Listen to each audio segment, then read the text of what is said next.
Selamat malam, selamat berjumpa lagi dalam ibadah persekutuan kaum Bapa Jemaat GPIB RNE. Malam hari ini, marilah kita persiapkan hati dan pikiran kita untuk menerima firman Allah pada malam hari ini. Kita akan segera mulai ibadah streaming ini, dan pada malam ini pelayan firman akan dibawakan oleh Ibu Pendeta Yuliana Parapatlende. Mari Bapak-Bapak, kita bersama-sama bangkit berdiri dan kita awali ibadah kita ini dengan menyanyikan Mars Pelkat PKB.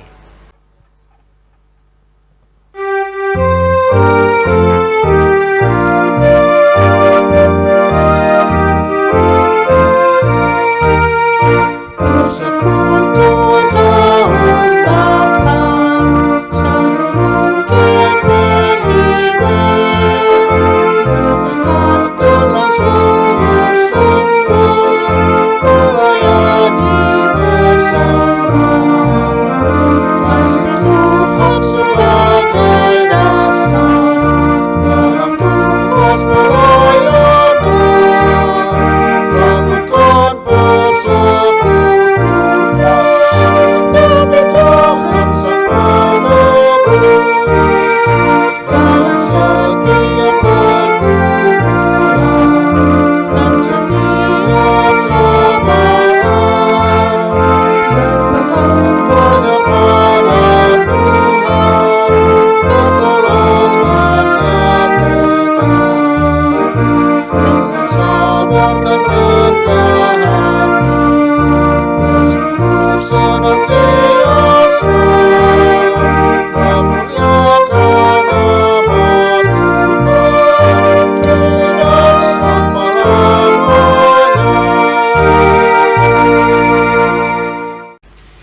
Kita masuk dalam ajakan beribadah.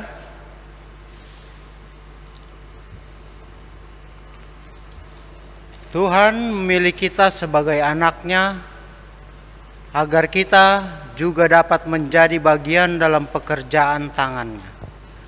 Dalam hidup ini, kita patut bertumbuh dan berbuah di dalamnya, menunjukkan karya-karya kita terhadap sesama sebagai syukur atas keselamatan daripadanya selama kita hidup. Oleh karena itu, hendaklah kita terus memahami kehendaknya dan hidup mengikuti maksudnya sehingga hidup kita selalu bahagia. Dalam persekutuan yang diberkati ini, marilah kita datang dan siapkan hati kita untuk beribadah kepada Allah dengan rasa syukur dan hormat atas kasih setia dan penyertaannya. Mari kita menghadap Allah, menyambut firman Allah dengan mengangkat pujian dari nyanyian Kidung Jemaat 47 ayatnya 1 dan 2. Pujilah.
Doa pembukaan, mari kita berdoa.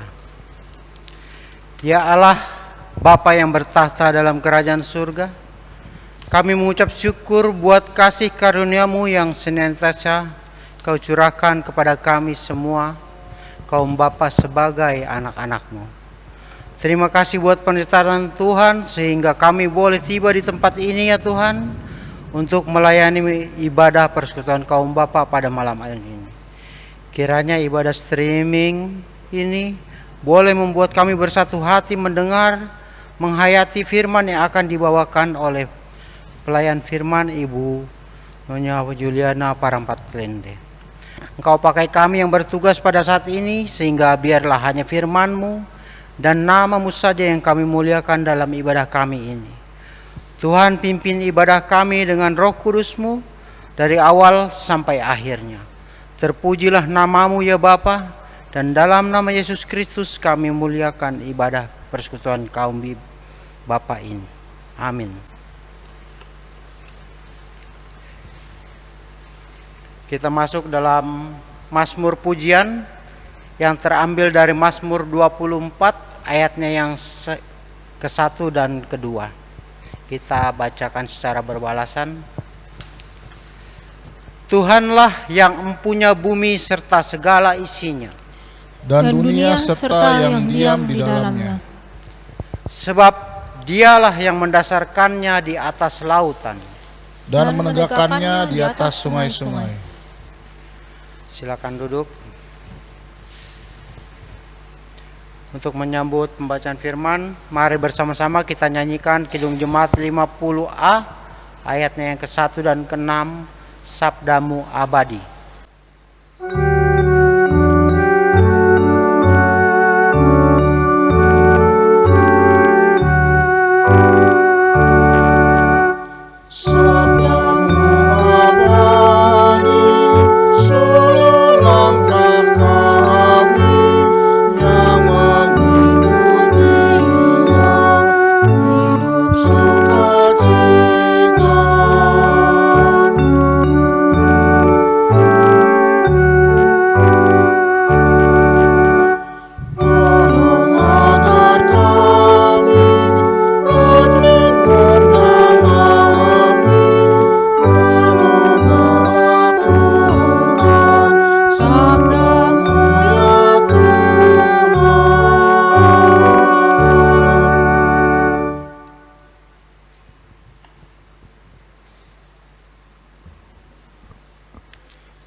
Bapak Ibu, Bapak-Bapak yang terkasih dalam Tuhan Yesus Kristus, kita akan masuk dalam pelayanan firman Tuhan.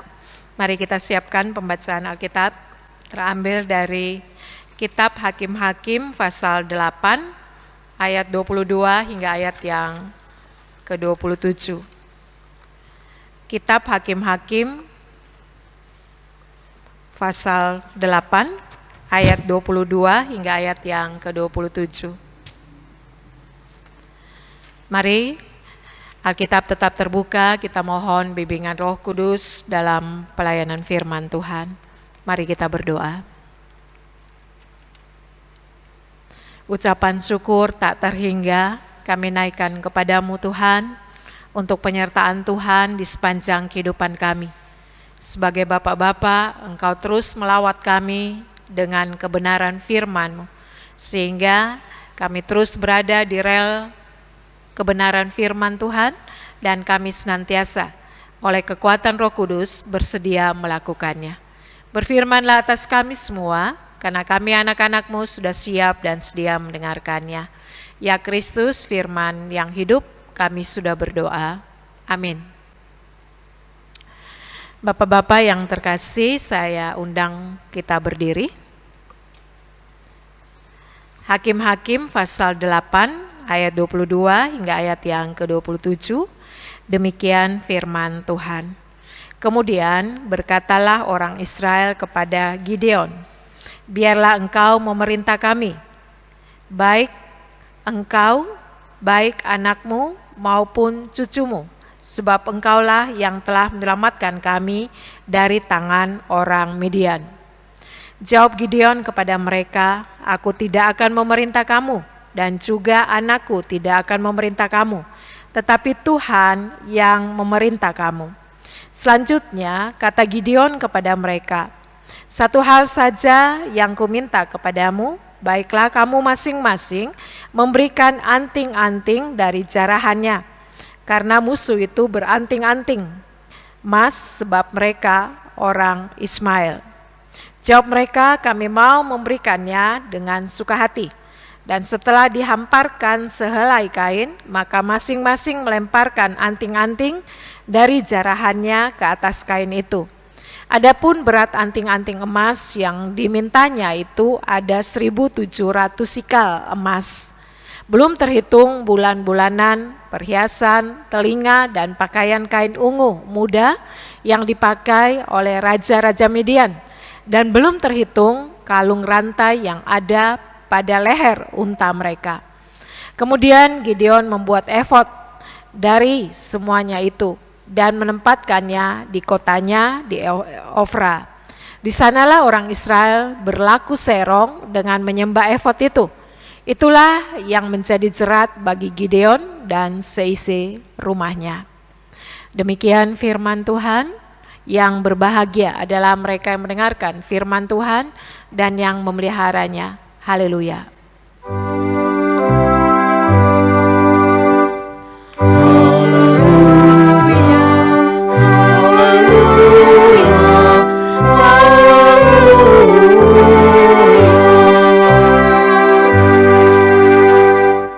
Silakan duduk. Bapak-bapak yang terkasih dalam Tuhan Yesus Kristus, ada ungkapan yang mengungkapkan begini. Merebut sesuatu itu atau merebut juara itu lebih mudah dibandingkan dengan mempertahankan juara. Ungkapan ini mau mengatakan bahwa ketika kita berjuang untuk mendapatkan sesuatu, itu lebih mudah ketika kita mempertahankannya. Misalnya kita berlomba untuk mendapat juara badminton. Itu gampang, tetapi apakah kita bisa mempertahankan piala kejuaraan itu untuk selanjutnya atau tidak? Itu yang sulit. Begitupun saya kasih contoh ketika kita berjuang untuk mendirikan sebuah rumah untuk kita. Itu lebih mudah.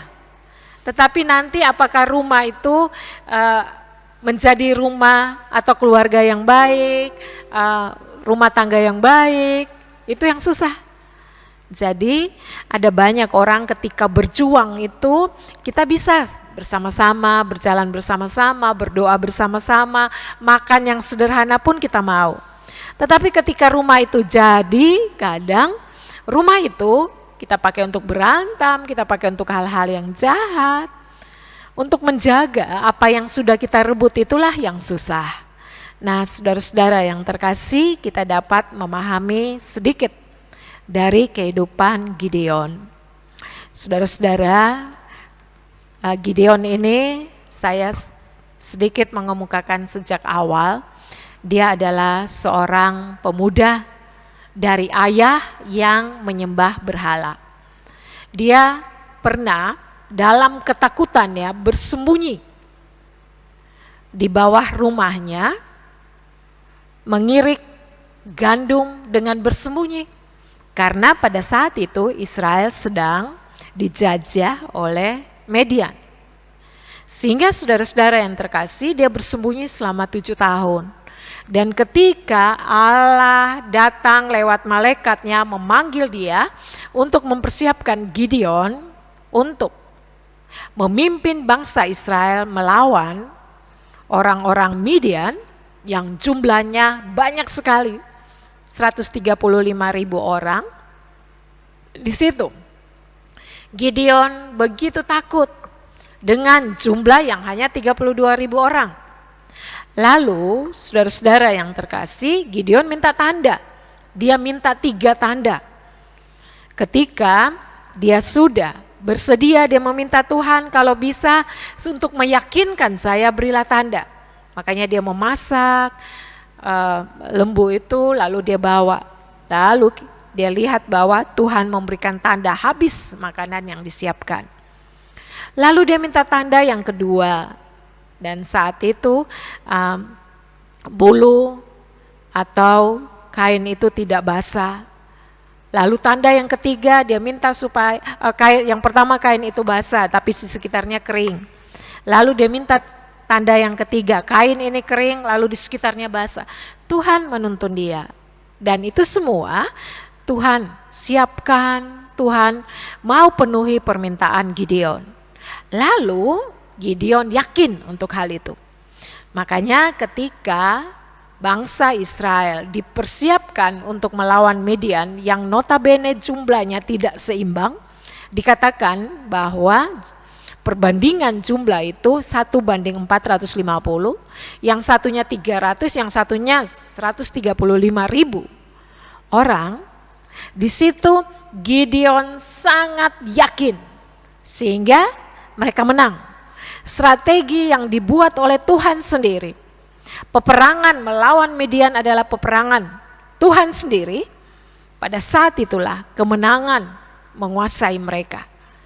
Dan kita tahu bersama bahwa Gideon tahu itu bukan karena kuat dia dan hebatnya dia. Itu semua karena Tuhan. Dan itulah latar belakang yang harus kita pahami tentang cerita Gideon.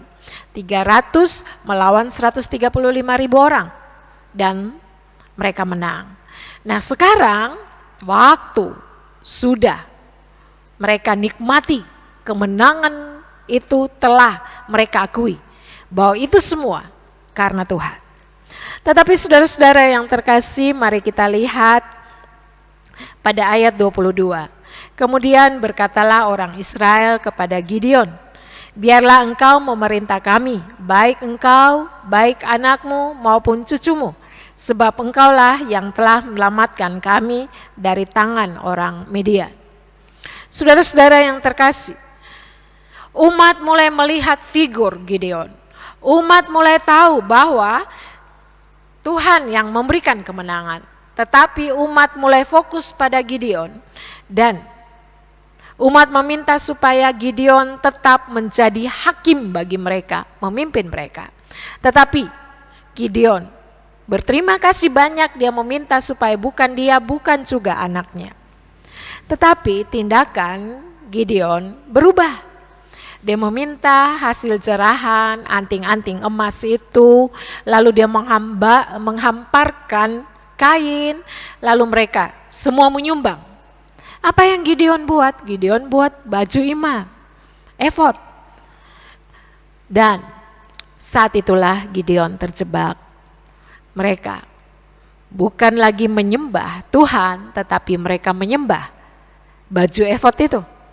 Dan saudara-saudara, saat itulah Gideon dan seisi rumah tangganya terjebak untuk hal ini. Tetapi saudara-saudara yang terkasih, Gideon masih meminta untuk terus mengalihkan kehidupan mereka hanya kepada Allah. Makanya kita bisa lihat ayat 28, demikianlah orang Midian tunduk kepada orang Israel dan tidak dapat menegakkan kepalanya lagi. Maka amanlah negeri itu 40 tahun lamanya pada zaman Gideon. Lalu Yerubbaal bin Yoas pergilah dan diam di rumahnya sendiri. Gideon mempunyai 70 anak laki-laki, semuanya anak kandungnya, sebab ia beristri banyak. Juga gundiknya yang tinggal di Sikem melahirkan seorang anak laki-laki baginya. Lalu ia memberikan nama Abimelek kepada anak itu. Dan pada saat itulah, saudara-saudara yang terkasih, orang Israel masih menyembah Tuhan, tetapi mereka sudah tidak terlalu fokus pada Tuhan. Apalagi ketika Gideon mati, semua umat mulai tidak beribadah kepada Tuhan. Saudara-saudara yang terkasih dalam Tuhan Yesus Kristus, ini ada sebuah pelajaran yang harus kita sebagai bapak-bapak mengerti. Harus kita ingat baik-baik bahwa kemenangan kadang menjebak kita. Hati-hati untuk sebuah kemenangan. Ketika kita tidak menyadari bahwa semua itu datang dari Tuhan. Bisa saja awalnya kita menyadari bahwa semua ini karena Tuhan. Tetapi kita terlampau fokus kepada diri kita sendiri. Sehingga akhirnya Tuhan mulai berkurang, kita mulai yang utama. Sehingga akhirnya kita tidak lagi menghargai bahwa kemenangan itu berasal dari Tuhan. Jadi Bapak-Bapak yang terkasih, apapun pekerjaan yang kita lakukan, apapun proyek yang sedang kita lakukan, kita harus tahu itu semua karena Tuhan. Harus Tuhan yang diutamakan. Sebab kalau tidak, maka kita akan pukul dada dan mengatakan itu karena saya, itu karena kerja keras saya, itu karena kehebatan saya. Padahal semua itu karena Tuhan. Kita lihat Gideon. Saudara, kita belajar untuk hal ini. Bahwa hati-hati dengan kemenangan. Kemenangan kadang membuat kita begitu sangat rapuh.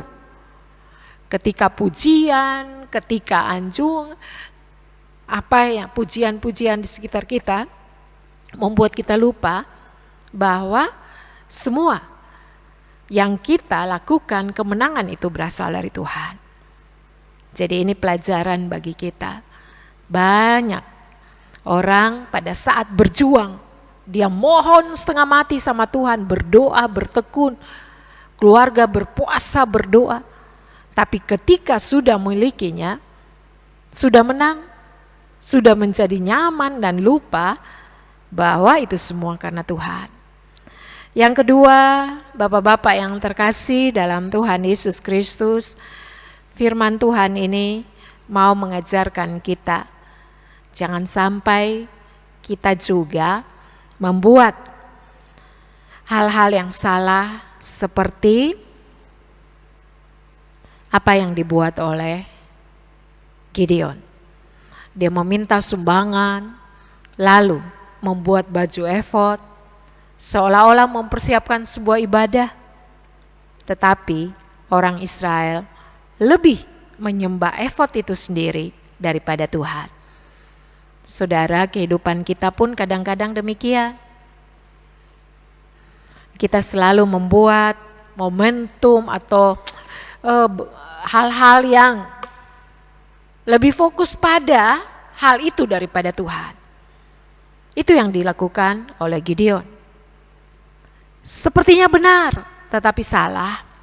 Ketika saudara tidak lagi memprioritaskan Tuhan, ketika benda-benda itu sudah kita sembah, hasil jarahan, hasil kita dari kemenangan-kemenangan, piala-piala itu sudah menjadi penyembahan bagi kita, atau meminta bahwa ini hebatnya kita, ini hasil perjuangan kita, maka pada saat itu kita harus bertobat.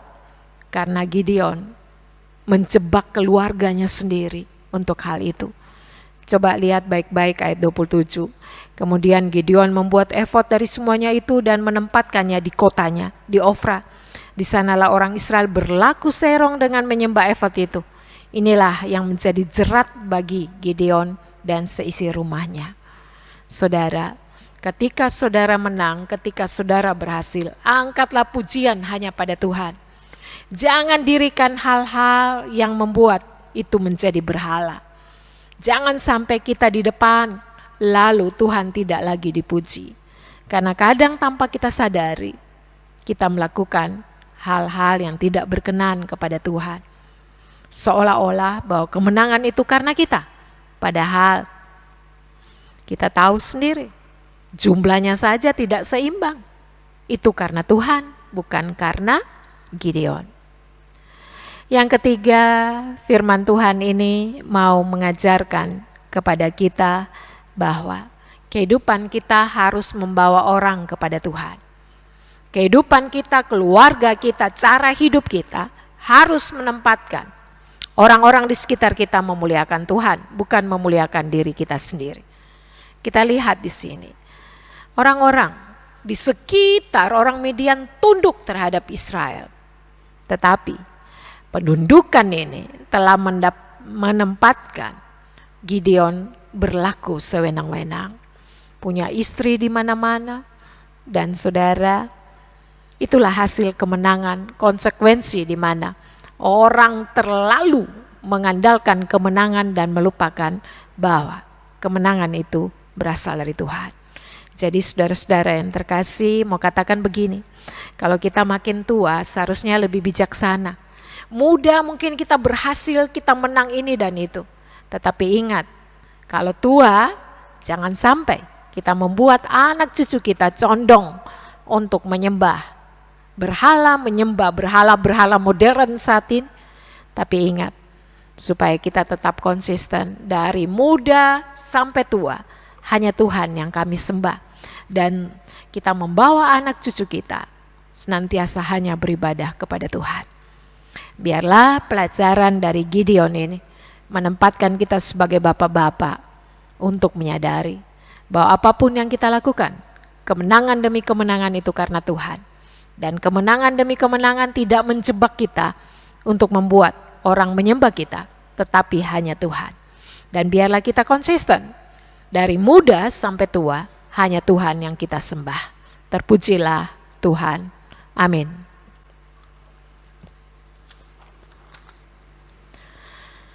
Bapak-bapak yang terkasih, kita sambut firman Tuhan ini dengan Gita Bakti 261 bait 1 dan 2.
Bapak Ibu, Bapak-bapak yang terkasih dalam Tuhan Yesus Kristus, mari kita satukan hati, kita masuk dalam doa syafaat. Mari kita berdoa. Terima kasih untuk segala pemberian Tuhan yang tidak berhenti dalam kehidupan pribadi maupun rumah tangga kami. Terima kasih juga untuk perjuangan-perjuangan hidup kami, sehingga membuat kami menang, membuat kami bijak, membuat kami juga beroleh kekuatan baru di tengah kehidupan yang penuh tantangan ini. Tetapi Tuhan senantiasa berjalan bersama dengan kami sehingga kami memperoleh kemenangan. Tetapi Tuhan, jangan tinggalkan kami ketika kemenangan kami miliki. Biarlah kami tetap menyadari bahwa semua itu berasal dari Tuhan. Ajarlah kami memahami dan mengakui bahwa kalau tanpa Tuhan, maka kami tidak pernah menang. Untuk itu biarlah sembah sujud kami pertaruhkan di hadapan hadirat-Mu.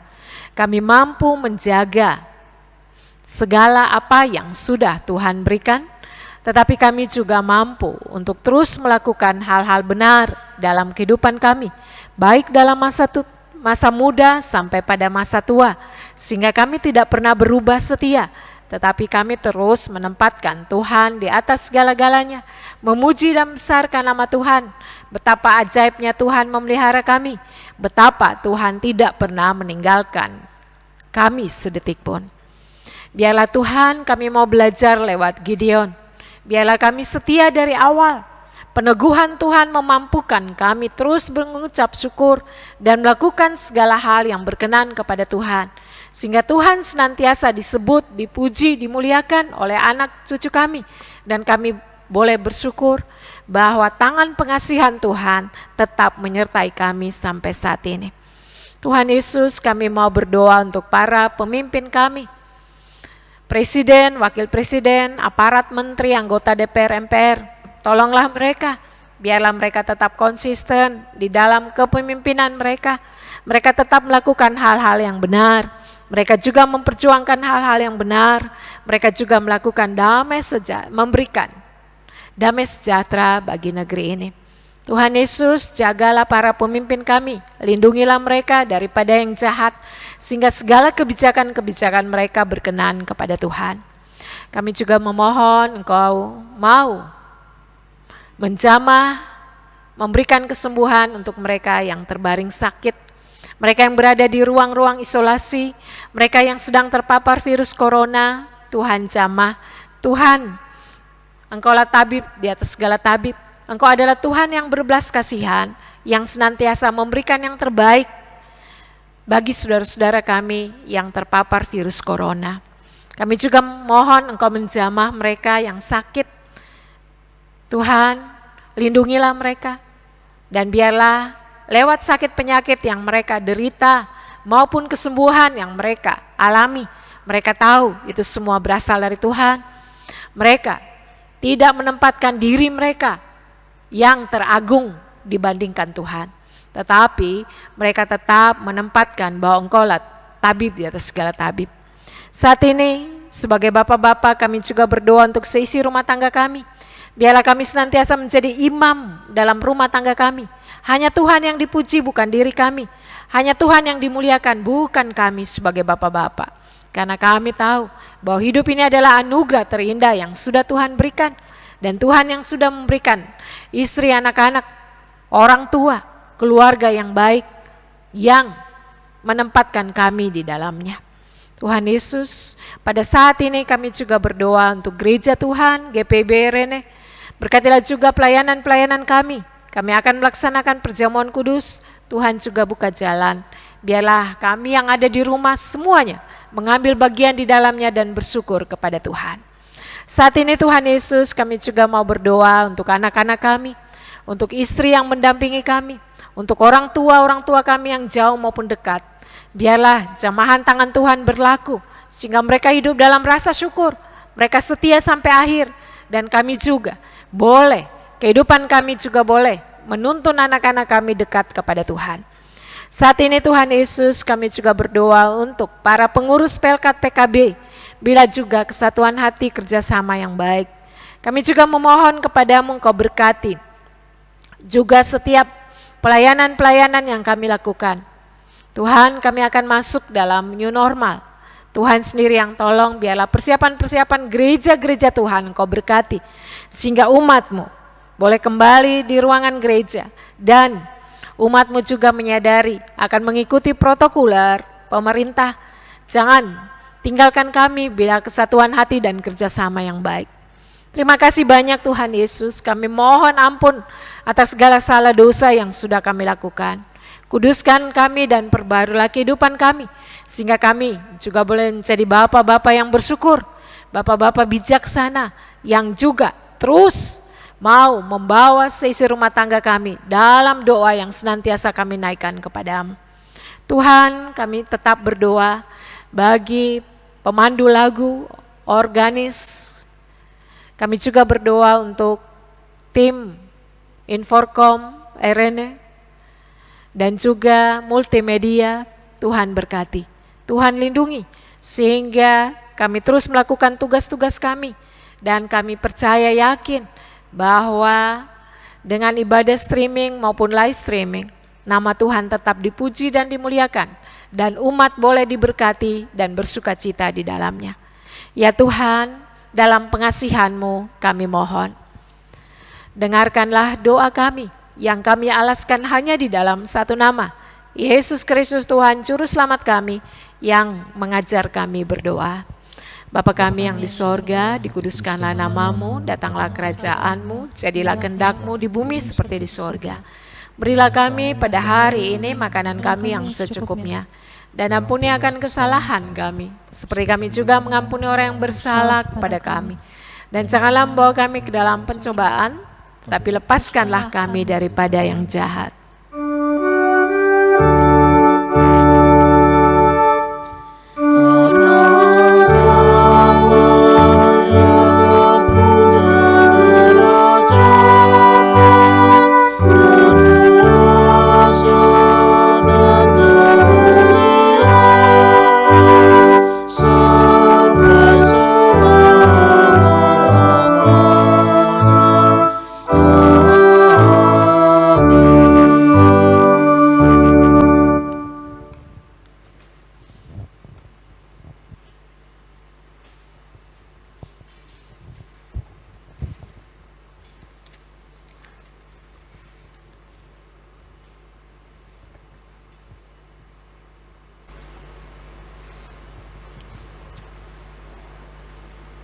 Kita masuk dalam pengucapan syukur.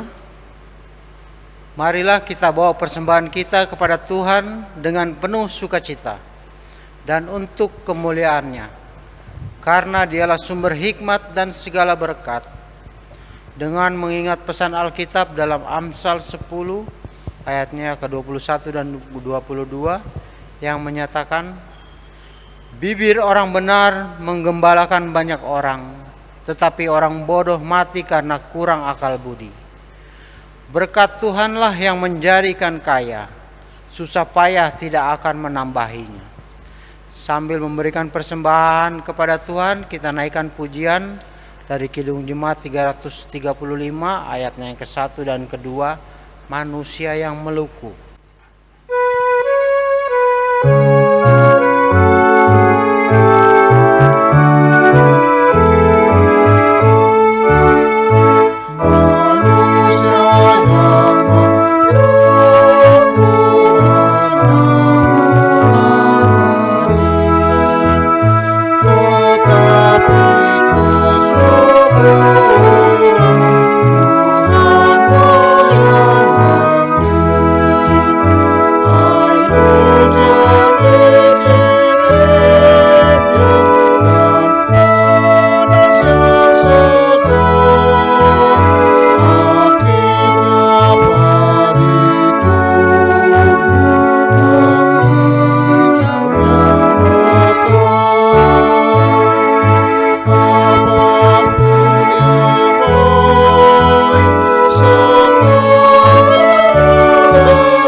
untuk menyerahkan persembahan kita kepada Tuhan.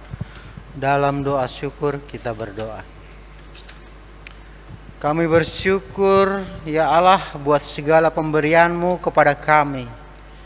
Engkau mencukupkan segala kebutuhan kami sampai hari ini dan menjamin masa depan kami. Ajarlah kami untuk menghitung berkat-Mu agar jiwa kami dan mulut kami penuh dengan ucapan syukur. Saat ini kami memberikan ucapan syukur kami yang adalah bagian dari berkat-Mu atas kami. Terimalah persembahan kami ini ya Bapa, sehingga boleh menjadi persembahan yang harum di hadapan. Dalam nama Yesus Kristus kami berdoa. Amin.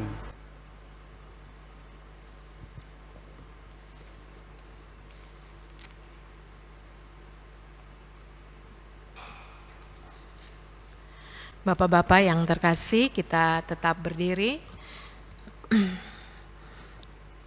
Biarlah kita kembali dalam kesibukan kita dengan sebuah kesepakatan bahwa kita mau menjadi pelaku-pelaku firman pada saat ini. Mari kita naikkan pujian pengutusan dari Kidung Jemaat 432 bait 1 dan 2.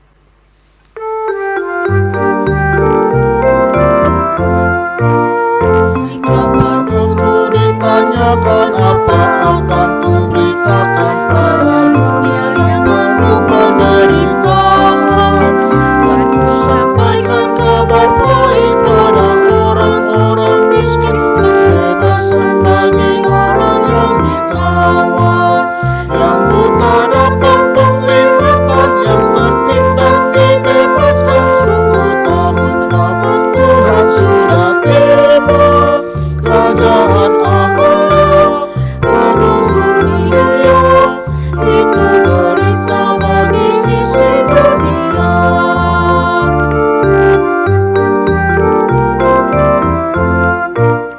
Jika padaku ditanyakan apa akan ku sampaikan pada dunia yang penuh dengan cobaan, aku bersaksi dengan kata tapi juga dengan karya menyampaikan kasih Allah yang sejati. Kau tersedia bagi kita pengampunan dan anugerah keselamatan dalam Kristus putranya. Kerajaan Allah penuh kurnia, itu berita bagi isi dunia.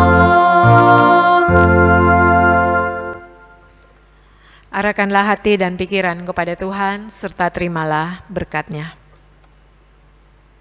Kasih karunia Tuhan Yesus Kristus, pengasihan Allah Bapa dalam persekutuan dengan Roh Kudus, kiranya memberkati kita sekalian, mulai dari sekarang kekal sampai selama-lamanya.